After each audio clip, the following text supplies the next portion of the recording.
An upside-down statement on Alan Watts.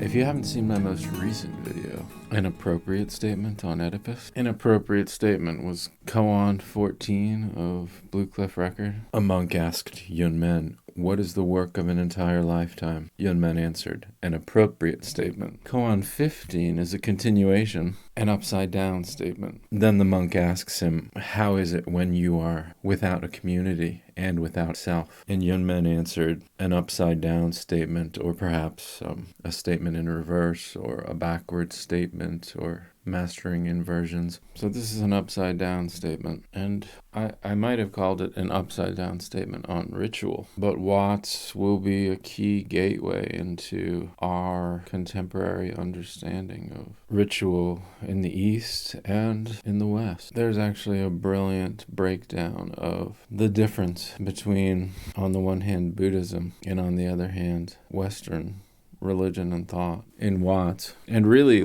I don't know if anybody did as much to illuminate the divide and potentially to reconcile East and West conceptually, not necessarily politically or geographically or historically. By ascending, by becoming better, you tie yourself to the wheel by golden chains.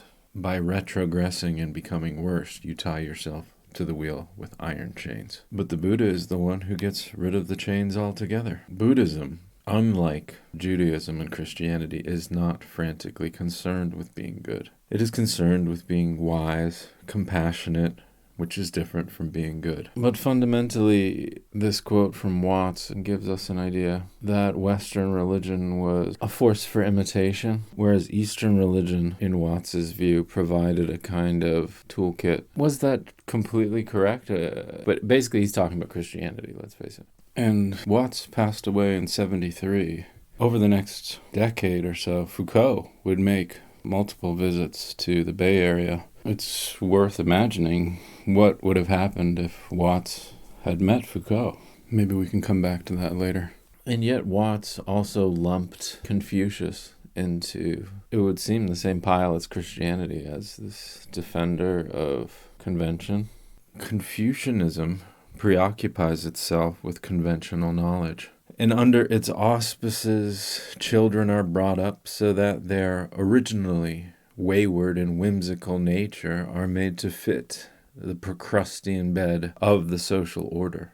Confucianism presides over the socially necessary task of forcing the original spontaneity of life into the rigid rules of convention, a task which involves the loss of that peculiar naturalness and unself-consciousness for which little children are so much loved, and which is sometimes regained by saints and sages. The function of Taoism is to undo the inevitable damage of this discipline, to restore and develop the original spontaneity. The West has no Taoism, because our Judeo-Christian tradition identifies the absolute God with the moral and logical order of convention, a major cultural catastrophe of Western history. You know, it was actually another Beatnik Bodhisattva, Gary Snyder, who I saw speak, and he pointed out that Confucius was not the man that Neo-Confucianists made him out to be. If you look at it, though, interestingly, later, Watts, in his lectures, has a more even look at Confucianism. Confucianism is not a religion. It is a social ritual and a way of ordering society, and involves ideas of human relations, including the government and the family. It is based on the principle that human nature is fundamentally a good arrangement, including not only our virtuous side, but also our passionate side, our appetites, our waywardness. So a truly human-hearted person is a gentleman with a slight touch of rascality, just as one has to have salt in a stew. Confucius said, "The goody-goodies are the thieves of virtue," meaning that to try to be wholly righteous is to go beyond humanity and to be something that isn't human. Confucianism has certain limitations and always needs the Taoist philosophy as a counterbalance. Confucianism prescribes all sorts of formal relationships, linguistic, ceremonial, musical, in etiquette, in all the spheres of morals, and for this reason has always been twitted by the Taoists for being unnatural. Yeah, again, 57, Confucianism preoccupies itself with convention, forcing the original spontaneity of life into the rigid rules of convention, the loss of that peculiar naturalness and unself-consciousness. The function of Taoism is to undo the inevitable damage of this discipline, to restore and develop the original spontaneity. The West has no Taoism. But in the mid-60s, Confucianism is not a religion. It is a social ritual, including not only our virtuous side, but also our passionate side, our appetites, our waywardness, a slight touch of rascality, just as one has to have salt in a stew. To try to be wholly righteous is to go beyond humanity, and to be something that is inhuman. And this difficulty that becomes apparent in comparing these two discussions of Confucianism, one from 57, where Confucianism is clearly, like Christianity, a force for preserving convention, which for me that's going to have the specific meaning of an imitative norm, a norm kept in place primarily by imitation. Here Confucianism is kind of an ideology, to use the beliefonomics terminology framework. Whereas later we do have, maybe he talked to Gary Snyder, there was or maybe Arthur Whane talked to Japhy Ryder. From the lectures, you get a sense that ritual, the value of ritual to Confucianism is being more appreciated. This difficulty gives us the incentive to make an upside-down statement on ritual. Making an upside-down statement on ritual by addressing this difficulty, not only in Confucianism, Taoism, but in a wider contemporary context, making an upside-down statement on ritual gives us both the incentive and the ability to make an upside-down statement on Bodhisattvas, surrealists, magicians, Epicureans, existentialists, cynics, stoics, psychologists, nuns, personal trainers, shamans, philosophers, witches, examples, psychiatrists, exiles, psychoanalysts, imitations, there are exceptions, victims, sovereigns, doctors, sigmas, narcissists, malignant narcissists, Confucianists, covert sorcerers, magicians, communal narcissists, criminals, cosmic narcissists, control group, fake journalists, philosophers, spies, perverts, actors, agents, cult leaders, film directors, ritual murder masterminds, spectators, lamas, plausible spectators, prophets, genocidal maniacs, like the book, virtual participants, President Kings, experimental musicians, exterminators, gypsies, like John Kay, butchers, who composed using the I Ching, imams, cut-up Methodists, archaeologists, occultists, religious scholars, scribes, Pharisees, prophets, activists, personalities, contemporary artists, prostitutes, concept in search of a system, individuals in search of a system, slaves, word salad.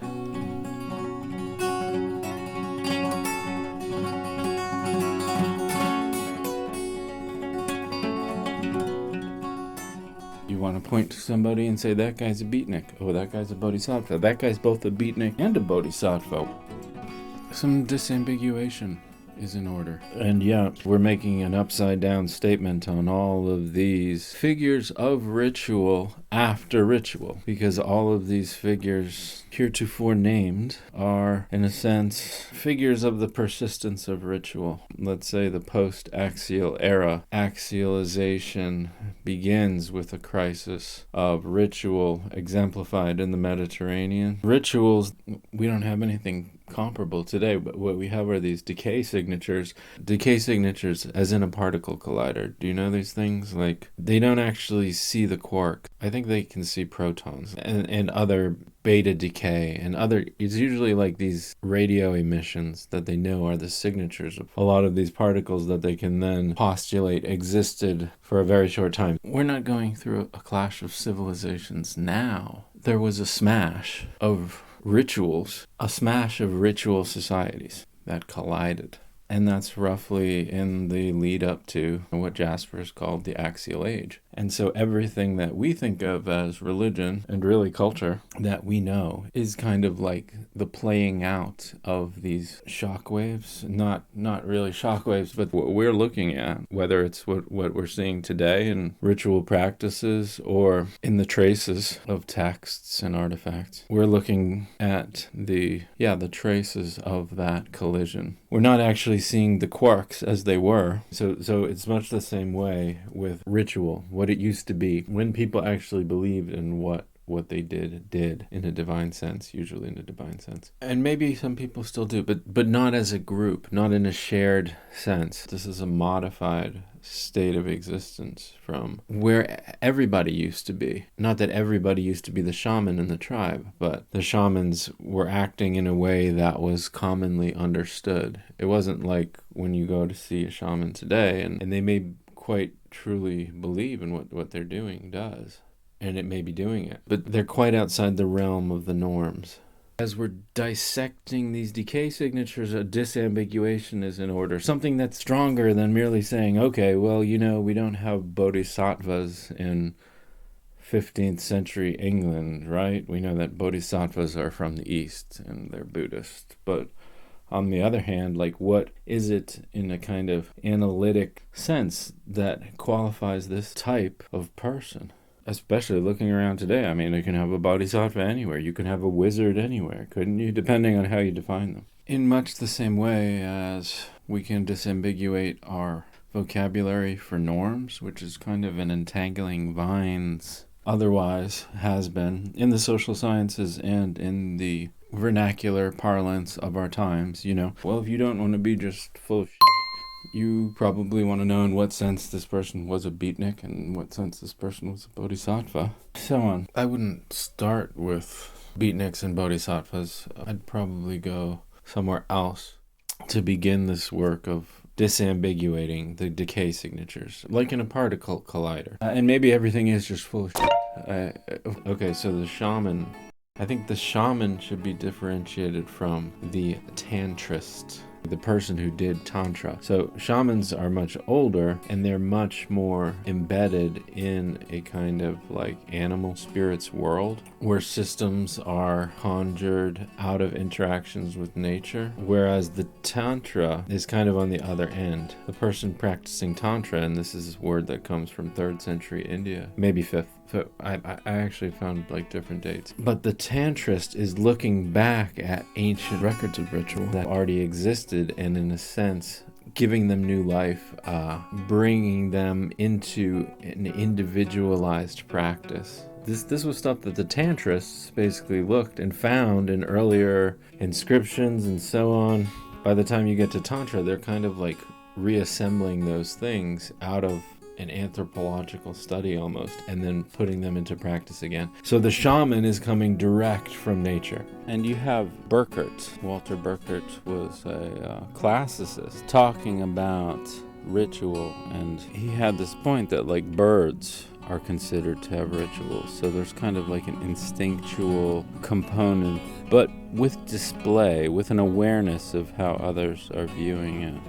And so I think we can talk about a kind of line of ritual in history, a shamanic to a tantric transformation, where overall norms have shifted from ritual to convention. On one side, what I want to call shamanic rituals, like from kind of hunter-gatherer niche construction societies, and so agriculture being the key transition point leading to all kinds of like cities, architecture, caste. These great societies were closer to ritual. As time goes on, things get more dominated by convention. It's a process that I want to call heterosis, and this is a term taken from breeding and genetics, where hybridized species are hardier. It's about what happens if you have a lot of diversity, if you have a lot of heterogeneity. So earlier societies where shamans were so powerful in shaping the norms of the society, these societies were relatively small and homogeneous, and shamanism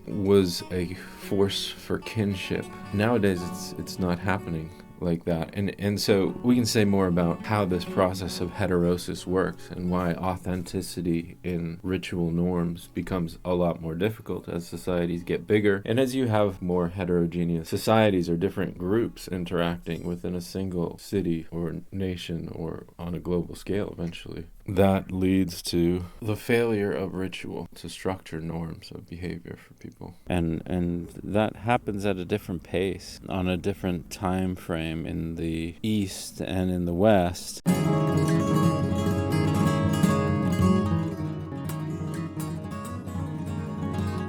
These Tantrists are seeing things from the perspective of the other side of great societies. From ritual as norm to ritual not stopping existing, but no longer function of norms, but rather isolated. But consider one more point about these kind of figures at the poles, figures of ritual at the poles. As a general trend, shamanism is retro. All shamanism is retro-shamanism, in that it's a process of going back to something. And that was probably true in terms of the practices of shamans even in the very most ancient proto-historical times. Insofar as shamans connected to the ancestors, shamans engaged in becoming animal. So there was this kind of retrograde perspective on ritual. Whereas with Tantrism, from its origins, this was always a Neo-Tantrism. Tantrism was always a Neo-Vedic or a Neo-Brahmanism movement. It wasn't going back. It was about bringing something back, bringing some practices back from inscriptions, bringing prayers and incantations back to be used today. And maybe it's a subtle difference, but I think it's worth considering again that all shamanism is retro-shamanism, all tantrism is neo-tantrism. And yes, this is a Neo-Retro-Kantian anthropological, analytical take on all this.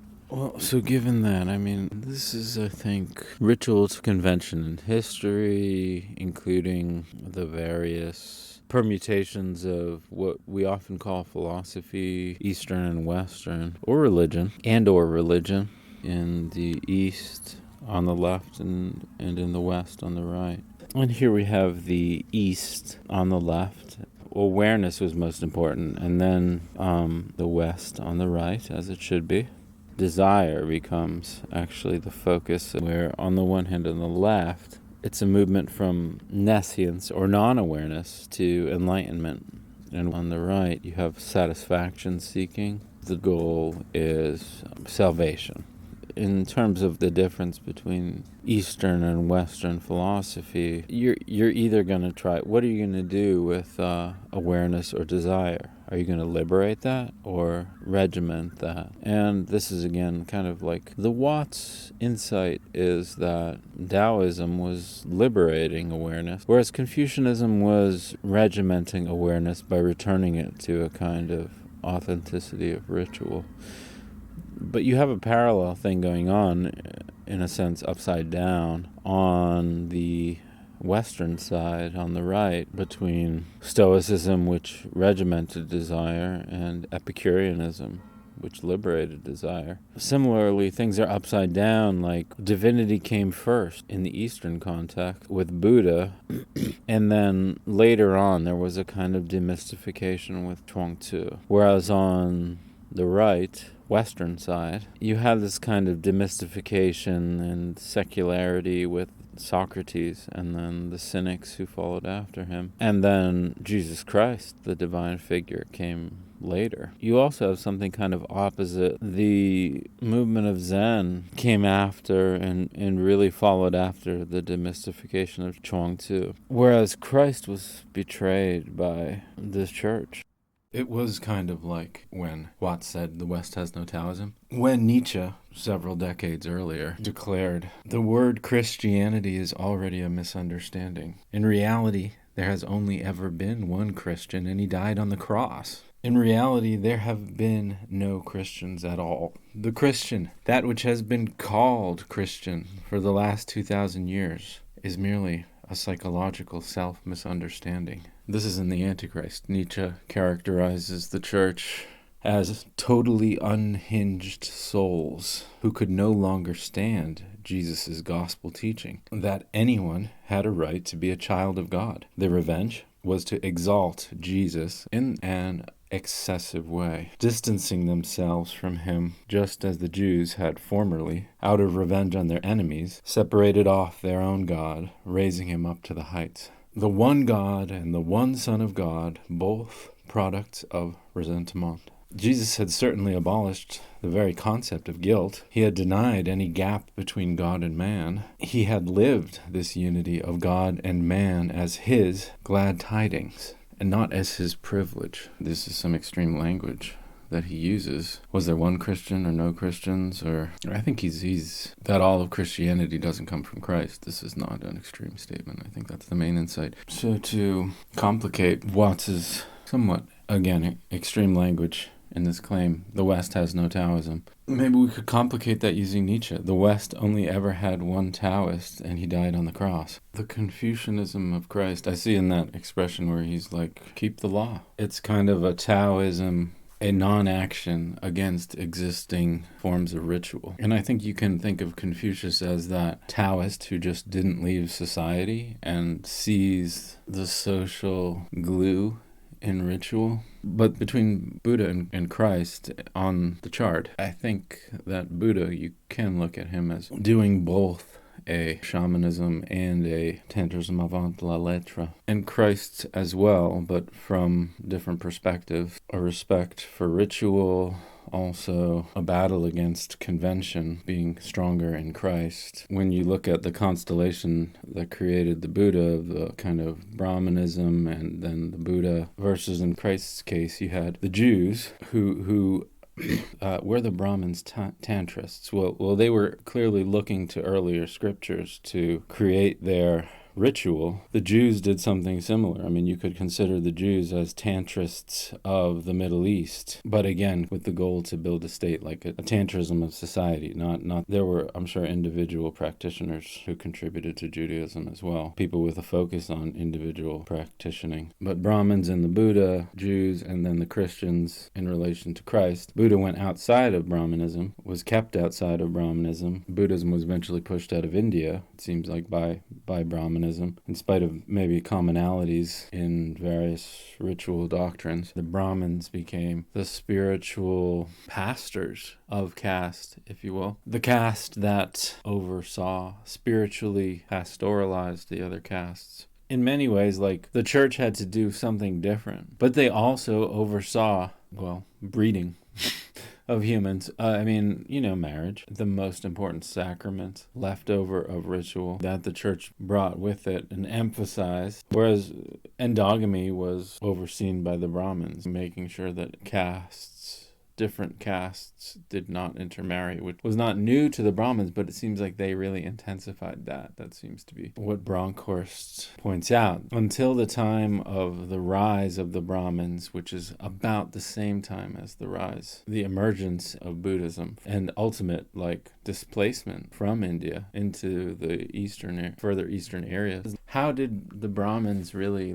intensify the endogamy of castes? Bronkhorst's focus is definitely on reincarnation, rebirth plus karmic carryovers. That was not in the Vedic literature, but the Brahmanic religion and the Buddhist religion both had this as central. I mean, it's something they had in common, even in spite of the fact that they were divergent. Reincarnation, you have to look at it maybe from an evolutionary perspective. In earlier belief systems, kinship and later kingship would have posited a world building up to the present, where the creation leads to the current king or order of kings. As societies get bigger, and there's pretty clear in-your-face evidence every day that the world is so much bigger than your kin. Cities, great societies, what Hayek called great societies. You're no longer in the permanent stream of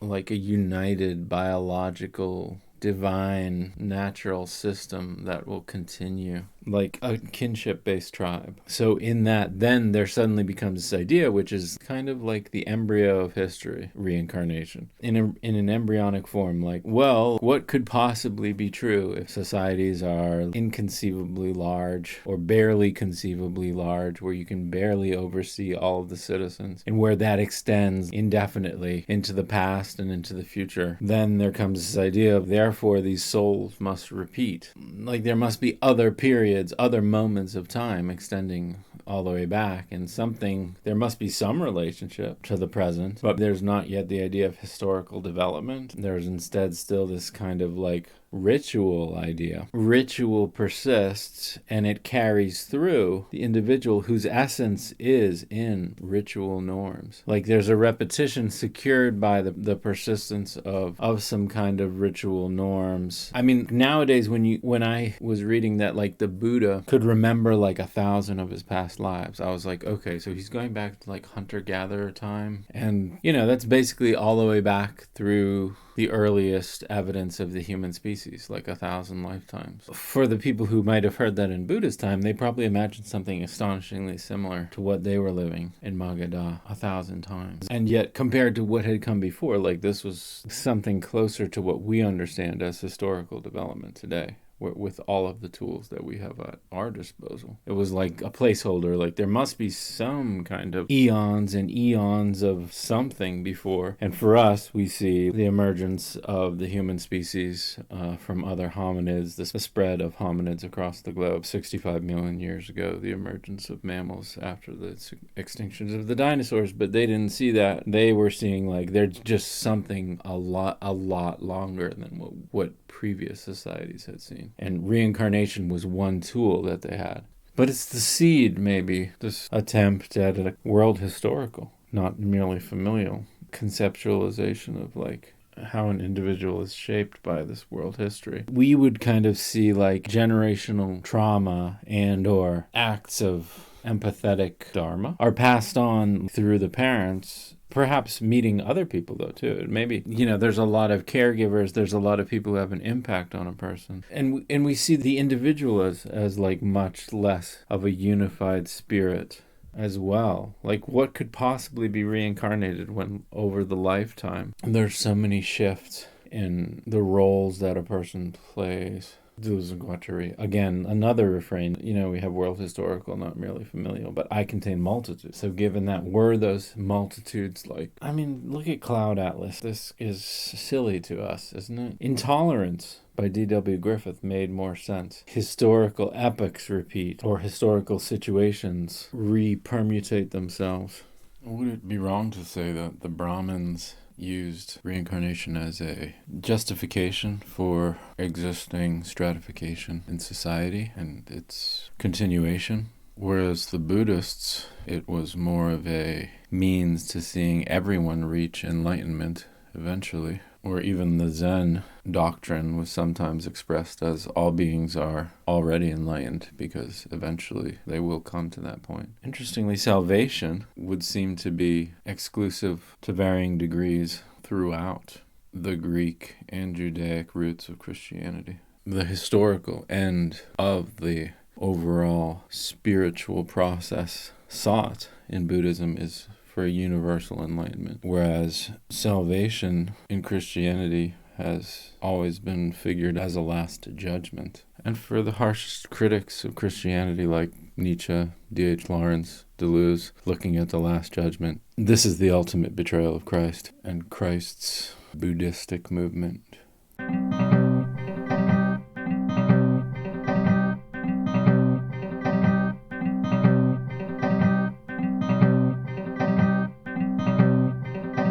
Why is ritual associated with awareness, whereas convention is associated with desire? Girard has the idea that desire is fundamentally imitative. So you want what somebody else has. It's hard to want to be something if you can't see somebody else being that. So desire is a product of a society where norms are based on imitation. Not to say that all instincts are imitative. Instincts are shaped into imitative norms which function through desire.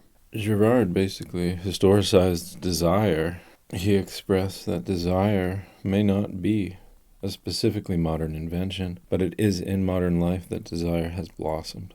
No more taboos forbid one person to take what is reserved for another, and no more initiation rites prepare individuals in common for the necessary trials of life. Desire is the imitative crisis in itself. It is the acute mimetic rivalry with the other that occurs in all the circumstances we call private, ranging from eroticism to professional or intellectual ambition. Desire is what happens to human relationships when there is no longer any ritualistic resolution. Modern education thinks it is able to resolve every problem by glorifying the natural spontaneity of desire, which is a purely mythological notion. I think it can easily be shown that the silence about imitation among contemporary schools of thought is the result of a belief that insisting on the role of imitation would unduly emphasize all the aspects of humanity that transforms into hurt. If we give a leading role to imitation, perhaps we will make ourselves accomplices of the forces of subjugation and uniformity.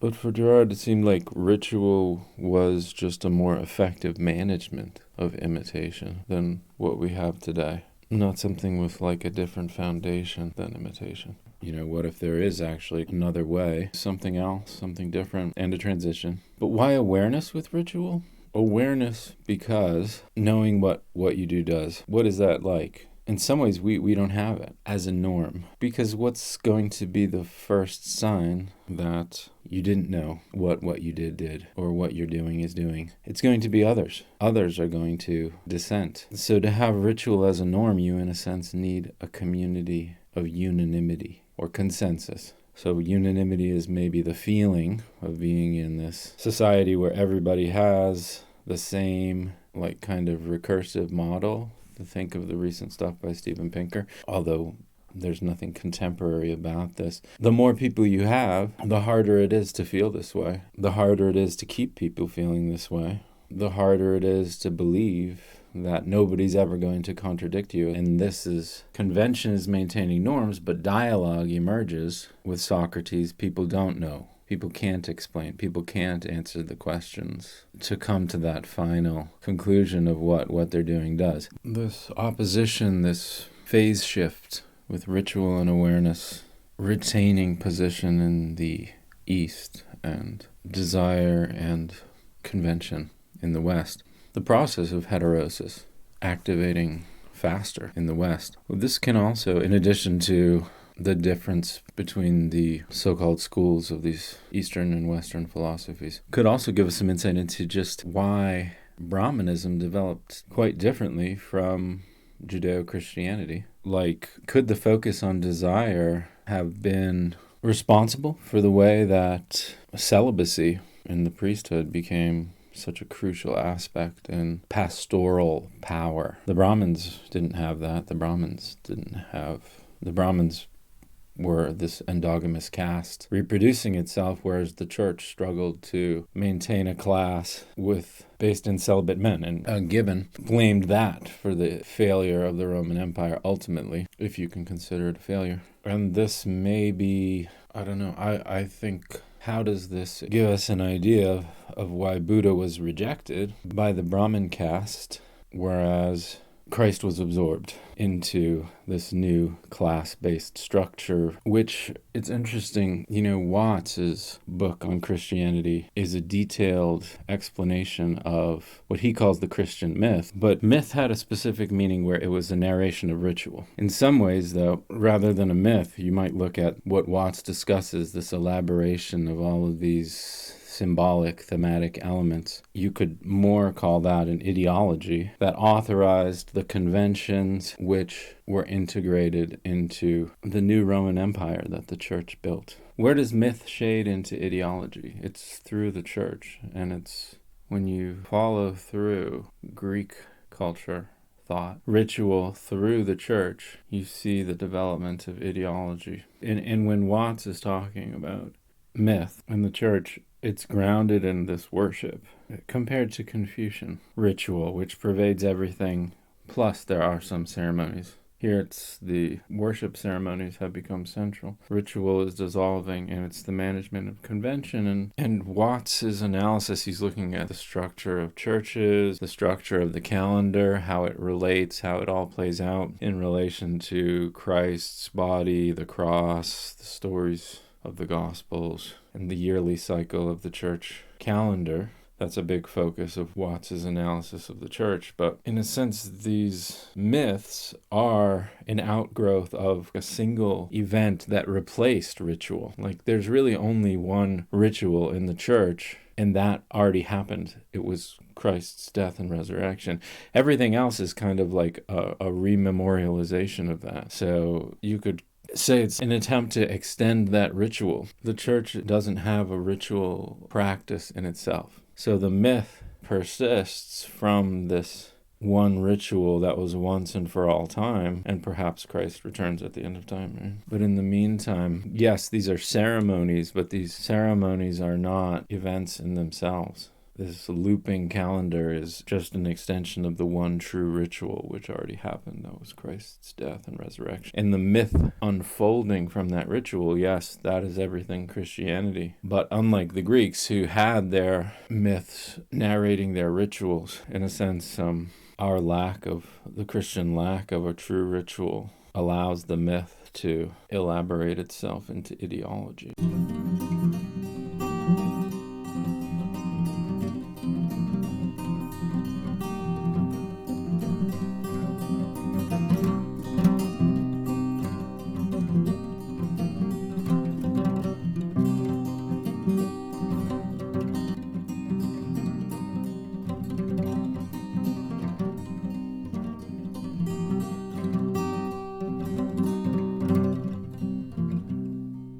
But even today, though, how do I know if it's ritual today? Because we've been looking at these contemporary people, contemporary figures of ritual after ritual norms. How do you know if it's ritual? Well, easiest test. Does God want you to do this? Yes. Okay. Well, that may be ritual for you, but good luck convincing other people. And you can't call the mechanisms that maintain really what we think of any kind of belief system today, any faith. The mechanisms that maintain that aren't really ritual. It's only for a single person because there's no unanimity anywhere. Well, isn't scientific truth greater than ritual? The whole point of science is you're doing things you don't know what they do, and then you record the results, participate in a dialogue. This leads to standards which are subject to change. No one person knows what they do does in a scientific sense. And while it's true that psychotherapy, psychology has aspects of scientific research involved, when the therapy happens, could it be thought of as closer to ritual in the sense that you're building a rapport where there's a model in common of what a person is doing in their life and what that does to their relationships, what has been done to them? It's kind of like a situational, small group reconstruction of a sort of ritual. And there are standards for perhaps reconstructing that ritual or constructing a new ritual to build like a more functional awareness.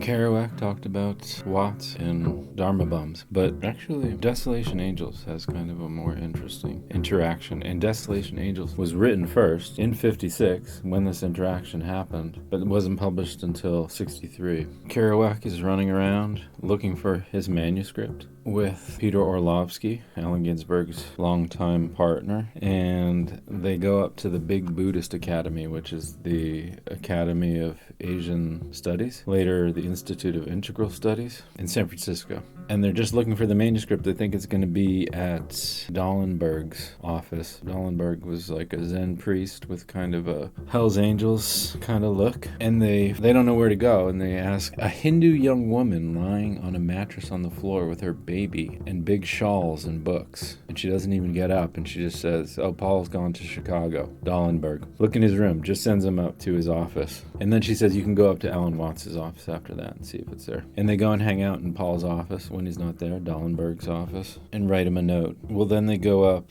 to Watts' office, Watts being, I guess, the head of the academy, and this surly secretarial woman wants to know who wants to see Mr. Watts, which enrages me. I just want to talk to him in the door. I start to go downstairs angrily. Peter Orlovsky calls me back. Secretary's perplexed. Orlovsky's dancing all around. Finally, the door opens, and out comes Alan Watts in a sharp blue suit, like a hepcat, cigarette in his mouth, squinting at us, narrow-eyed. Oh, there you are, to me. How have you been? Why don't you come in? Indicating the office. No, Kerouac says. I just want to know, did Dahlenberg leave a manuscript with you of mine to hold, or do you know of... Meanwhile, Peter Orlovsky is looking back and forth at the two of them with perplexity. Watts says, no, not at all, nothing. It might be in his room, by the way, he says, extremely friendly. Did you happen to see the article in the New York Times about Allen Ginsberg? It doesn't mention you in it, but it's all about... Oh, yes, I saw that, Kerouac interrupts. Well, it's been nice seeing you again, Watts says. Finally, Kerouac says. And sees. And Peter Orlovsky nods approvingly. And I say, same here, see you later, Alan. And I run down the stairs and out on the street. Peter Orlovsky cries, But why didn't you go up to him and shake hands and pat him on the back and be friends? Why were you talking to each other across the hall and running away? Kerouac says, well, there was nothing to talk about. But there was everything to talk about. The flowers, the trees. We hurry down the street, arguing about it, and finally sit down on a stone under a park tree on the sidewalk. Orlovsky says, here we are sitting under the blue sky, and nobody will listen to us. That's all right, Peter. They all know. You should have sat in Alan Watts' office and touched knees, sitting in laughing chairs, and talked about the old times, but all you did was be scared. This New York Times article that Watts was talking about was this poetry article that came out in September. In the book, this seems to be taking place in the spring, but this was clearly the article that made the beats, the West Coast beats, poetry, scene, jazz, all famous. Allen Ginsberg. What was Watts going to say about it? Kerouac interrupted him. Kerouac cut him off. Couldn't just sit down and touch knees. But Watts had some lectures on the beats from California Public Radio 3 years later. And he really ties everything together. Unless human beings can accustom themselves to the idea of being in a state of leisure, they are not going to be able to adapt themselves to the economy that they themselves are creating. If one has to go on producing for the sake of producing, that is like an airplane in flight. It can never hover. It must go on doing what it is doing or collapse. In a culture where everybody has to keep producing, even though plenty is produced already, all kinds of propaganda have to be generated to get people to buy up the surplus production. But in order to find the means to buy it, they have got to create surplus production. Well, this is a vicious circle of many dimensions. And although we may not like aesthetically or morally the role that the more irresponsible beatniks are playing, it is a role that, in a way, emerges almost of necessity in our particular kind of civilization. In other words, people who are going to be non-productive, people who are going to be fundamentally lazy, are going to idealize a life of a certain kind of poverty. And they're going to explore realms of experience that solid citizens have not explored and are indeed afraid to explore. The inner world, the world of imagination and fantasy and the unconscious. We are afraid to explore the unconscious, even though it is what I might call the real new frontier. We have already explored the geographical frontiers of this earth, and it is going to take us a terribly long time to get out into the outer reaches of the solar system. But the frontier of the inner world is there waiting for us, but it is frightening. It is unknown. Now, admittedly, a great many people who are involved in this sensation-seeking way of life may indeed be weak. They may indeed be nothing more than caricatures of something else that is real and has a purpose. Nevertheless, when has there ever been an artistic movement, a spiritual movement, a political movement, or a literary movement that did not have hangers-on, caricatures of the thing, who made themselves and the movement vulnerable to all kinds of ridicule? There have always been hangers-on. There are always going to be people who will imitate real things in a superficial manner. And it is so easy to focus on the superficial imitators and judge the whole movement by them. This is always done by anybody who wants to laugh at something. If you want to laugh, if you want to attack Christianity, or if you want to attack Buddhism, you always pick on its worst manifestations and attack them. And so it is with the situation today. But as the proverb says, where there is smoke, there is fire. Superficial imitators are like smoke. Where you see smoke, look out for the fire. Where you find a weak caricature, you should always look beneath it to see what is being imitated. If there is all this hullabaloo today, as my friend said in his letter, getting in tune with nature, transcending the ego, identifying with the cosmic pond scum, producing controlled accidents, and so on, it merely means that underneath this caricature there is enough going on that hangers-on think they can gain some status for themselves by copying it. To the extent that the thing being copied is real, the copy cannot do the real thing any serious harm. As I was saying earlier, if you set out to do what you really want to do, you may lose a lot of friends, but you will not lose a single friend who is worth having. In the same way, a movement like the Beat way of life, for instance, or one interested in Oriental philosophy, may be made vulnerable to ridicule because of its hangers-on, but they will not do it any real harm. And they will not lose it any friends worth having.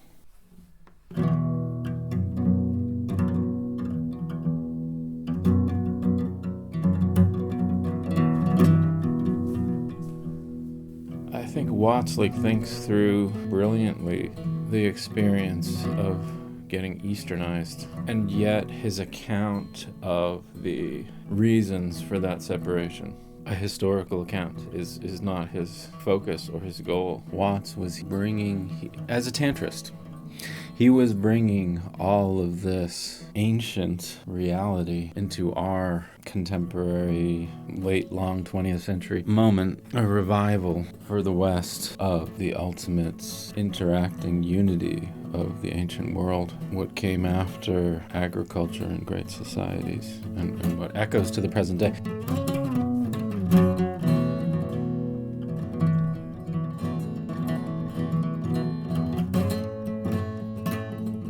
But the scope of this video left a big gap, of course, between anything on the big chart and Watts himself. And this is hopefully for the next video, long in the works, 1,000 Hounds. Maybe look really at how some of these insights from Unappropriate Statement on Oedipus and this upside down statement on Alan Watts and other figures of ritual after ritual, post-normal ritual, ritual after ritual norms. The time between these axial moments, the real collapse of ritual, and our contemporary moment, heterosis continued. And so 1,000 Hounds will do some thinking. For example, the West has no Taoism, but there is this book by J. Clark, The Tao of the West, speaking about how, whether it be maybe Confucius or Taoism, something from esoteric Judaism or even Islam, how these things fed into the watershed moment of Spinoza's thought, and how that transformed the West and theories of capitalism, spontaneous order. As Murray Rothbard said, Taoism was the first theory of the free market, or the first theory of laissez-faire. And I don't think Watts read much economics, but some of the people around him did, like Gregory Bateson. And then there's also these questions of psychology and psychoanalysis, which were much more up to the front in Unappropriate Statement on Oedipus, and as well as questions of how does heterosis work on a kind of mathematical level? What happens with so-called common knowledge or belief from tribal societies where shamanism works with norms through everything that we've been through, exponentially growing the population of humans? I believe Foucault once said that future historians cannot continue to mythologize without demystifying. looking closer at Alan Watts should further clarify that modern mysticism is not opposed to demystification. Actually, modern mysticism must engage in a demystification.